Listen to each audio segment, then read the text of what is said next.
Welcome to Chillin' 101. We hope this video helps.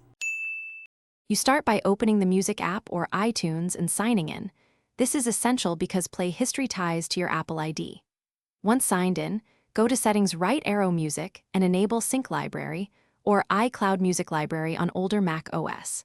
Make sure your device runs iOS 14 or Mac OS Catalina or newer to avoid missing features.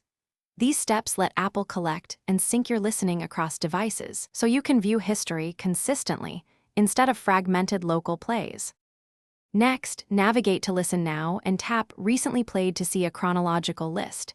This is the fastest way to inspect recent tracks. On a Mac, open the Music app and pick Listen Now or enable the sidebar so library sections appear. Search Recently Played if it's not visible. You can filter results by songs, albums, or playlists to find specific sessions. Make sure to give the app a moment to sync.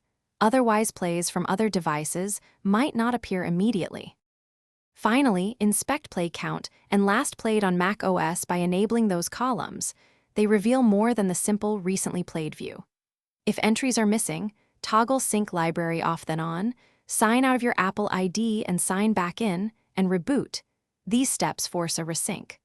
Also remember that offline plays only update history when the device reconnects, so make sure the device goes online and allow several minutes for Apple Music to reconcile counts and history. Thanks for watching. Consider subscribing if we helped you.